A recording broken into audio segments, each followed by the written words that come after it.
今回展示させてもらってる、モレモレショーケースっていうシリーズは、もともとモレモレ東京っていうフィールドワークから始まっている作品で、モレモレ東京は写真で東京の駅構内の水漏れ現場をいろいろ取り集めてたんですけれども、その作品を取り集めるっていうよりも、例えば水漏れしててそれをビニールとかペットボトルとかホースとかそういった日用品で、水漏れを食い止めるっていう様子が面白くって、いろんなアイデアがあって、なんか一重に、水をビニールで食い止めるだけではなくて、なんかちょっと形がキノコみたいだったりとか、ちょっとなんていうんですか、アメーバみたいだったりとか、ちょっとそういう形自身もユーモラスで、その現象自体が面白くって、写真で撮りためてたんですけど、なんかそれをどうにか作品化できないかなって思ってたのが、2015年くらいで、その時に、ワークショップをしたんですけど、ワークショップが、全く制作経験がない方たち、アートのファンではあるけれども自分では作品作ったことない方たちと水漏れ現場をまず作って、でその水漏れ現場と、あとプラスチック製品、傘とかペットボトルとかホースとかいっぱい準備しといて、でそれでその水漏れ現場を食い止めてくださいっていうワークショップだったんです。でそうすると彼らはアート作品作ったことはなくても、水を食い止めようといろんな工夫をしてオブジェをこう組み合わせて、で最終的に2時間後にはすごい面白い作品ができたんですね。でそれを見てこれだなって思ったのが、この作品の特徴が、特にドローイングとかをしない、設計図とかも特に作らないんですよね。例えばショーケースになり空間の中に水を漏らして、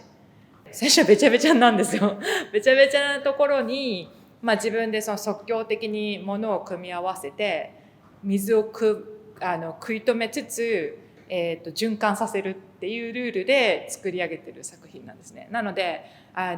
こういう形になるとかこういう動きになるってことは最初はあまり考えてなくて、その水漏れ、あくまでも水漏れという現象とその即興的に集めた手にした、アイテムが組み合わさってできる、用の美のようなことをテーマに、作っているシリーズになります。日本だけじゃなくてヨーロッパとかでもやったことがあるんですけれども、例えばロンドンとかで自分のその素材としてプラスチック製品は持っていかないんですよ、わざと。で何をするかというと、まず、街を歩いてこれ水漏れに使えそうなアイテムだなっていう、例えばバケツとかはどこでもあるし長靴もあるんですけど、例えばテイクアウェイで食べてた食べ物のお弁当のケースの蓋が結構いい形だったとかそういうものもレジデンス中とかに集めといて、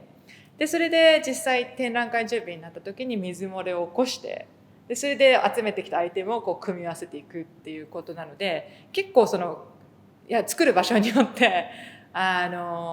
見かけだったりとか動きが変わっていくっていうのも特徴かなと思ってます。それを意図にしてはないんですけど、あまりどちらかというと浮かび上がってくると面白いなって思ったりすることがあって、リチャード・ウェントウォースさんっていうロンドンベースのニュースカルプチャーの作家さんがいらっしゃるんですけれども、彼とかはその日用品の例えばプラスチック製品、牛乳のパックとかでくぼみがあったりするじゃないですか。くぼみには一個一個に実は理由があって、ホールディングしやすいとか潰しやすいとかで、そういうのって生活をしていると全然気づかないんですけれども、例えば改めてオブジェクトがそういう並んでいくと、このくぼみとこのくぼみ見てる、これは握りやすいからかなとか、なんかそういうふうに連想して何か思いが例えばそれがもしかしたら国の背景かもしれないんですけれども、そういうヒューマンビヘイビアからものに浸透して、そこから国が見えていくとか、もしくはその水漏れ現場も国によって全然違くて、本当に日本の駅員さんはよく作ってるなって思うんですけど、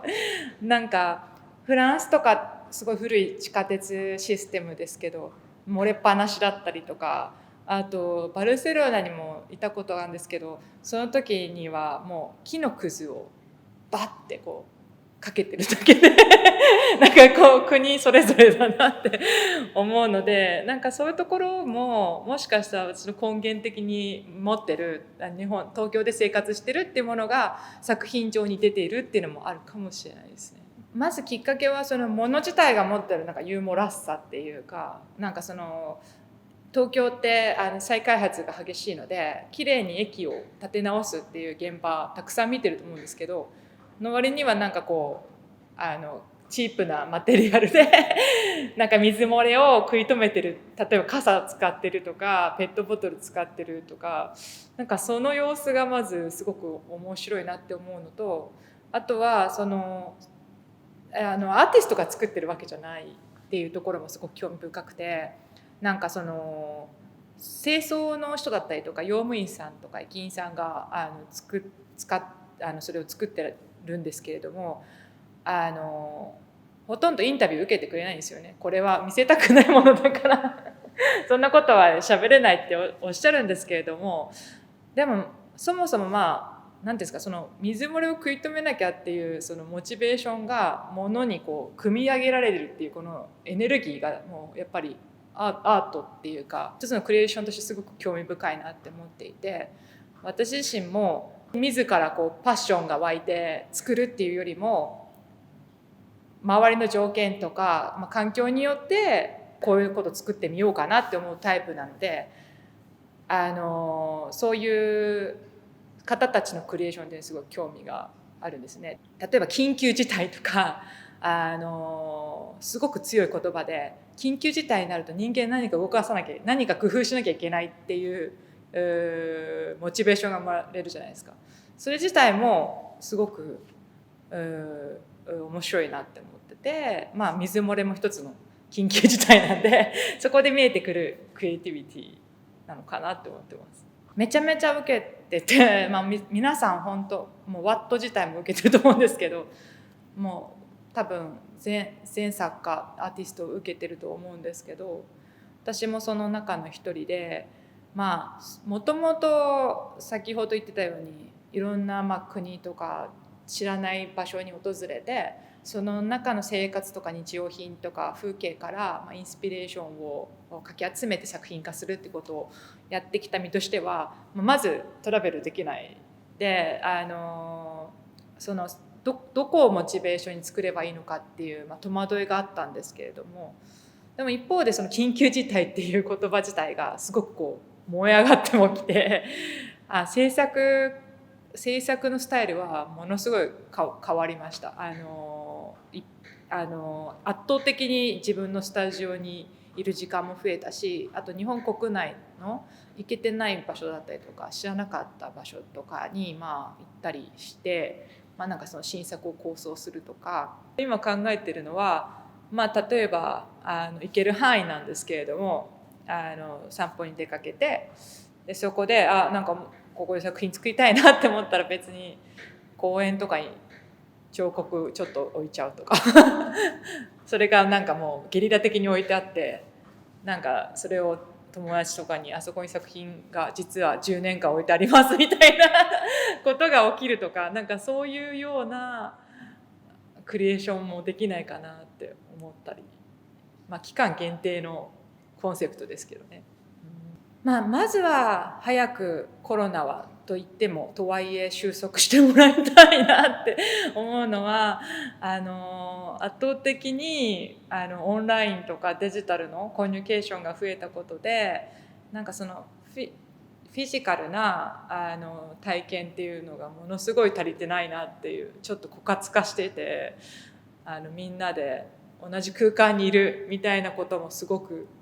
忘れてきつつあるし、具体的にこれを作りたいっていうのはないんですけど、この開けた瞬間の多分ガッて変わるのかどうか分かんないんですけれども、徐々にこう開いていく時に自分のそのモチベーションの社会の変化と自分のモチベーションの変化を割と丁寧に見ていきたいなって思っています。